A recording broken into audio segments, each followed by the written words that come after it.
Assalamualaikum warahmatullahi wabarakatuh. Perkenalkan, nama saya Arsyad Aminullah. Di sini saya akan menjelaskan salah satu submateri tentang gaya kepemimpinan, yaitu pengaruh gaya kepemimpinan terhadap organisasi. Teman-teman, seperti yang sudah kita ketahui bahwa gaya pemimpin adalah satu faktor kunci keberhasilannya sebuah organisasi, dan bagaimana seorang pemimpin menerapkan gaya kepemimpinannya yang tentu akan berpengaruh secara signifikan terhadap organisasi, seperti bagaimana seorang pemimpin memberikan motivasi hingga bagaimana organisasi mencapai sebuah tujuannya. Dalam gaya kepemimpinan ada beberapa gaya kepemimpinan, yang diantaranya ada gaya kepemimpinan yang demokratis, gaya kepemimpinan yang otoriter, gaya kepemimpinan yang transaksional, juga gaya kepemimpinan yang transformasional. Nah, bisa disimpulkan bahwa gaya kepemimpinan ini sangat berpengaruh secara langsung terhadap bagaimana organisasi mencapai sebuah tujuan, cara organisasi mencapai sebuah tujuannya.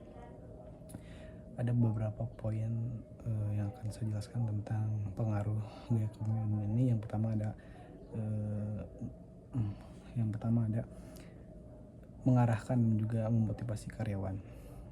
Ketika seorang pemimpin memiliki gaya kepemimpinan yang efektif, tentunya akan bisa dapat memberikan arahan yang jelas kepada anggotanya tentang tujuan organisasi dan juga peran mereka dalam mencapainya. Kemudian ada ketika seorang pemimpin yang memiliki kepemimpinan yang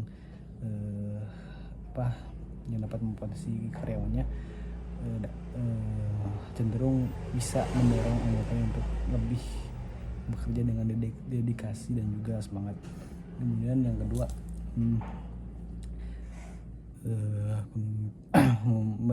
menciptakan budaya organisasi.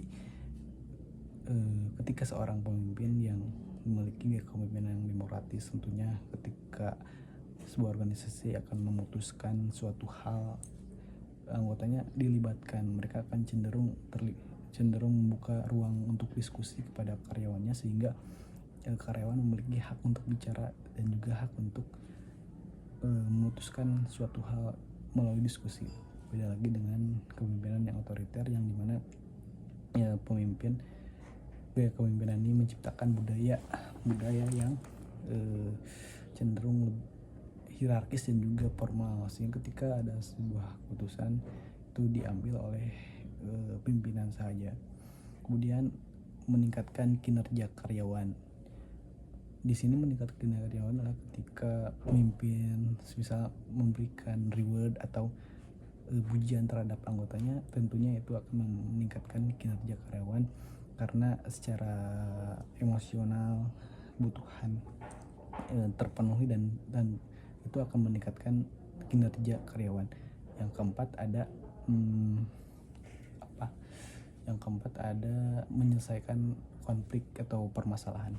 Ketika seorang karyawan ada konflik, tipe kepemimpinan yang adaptif akan menemukan sebuah solusi yang tepat dan efektif, dan dapat mengetahui kebutuhan karyawan dan situasi yang ada, sehingga penyelesaiannya tidak ada pihak manapun yang merasa dirugikan.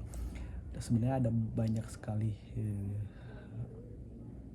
peran gaya kepemimpinan terhadap organisasi ini, dan mungkin itu yang dapat saya sampaikan. Wabillahi taufiq wal hidayah. Wassalamualaikum warahmatullahi wabarakatuh.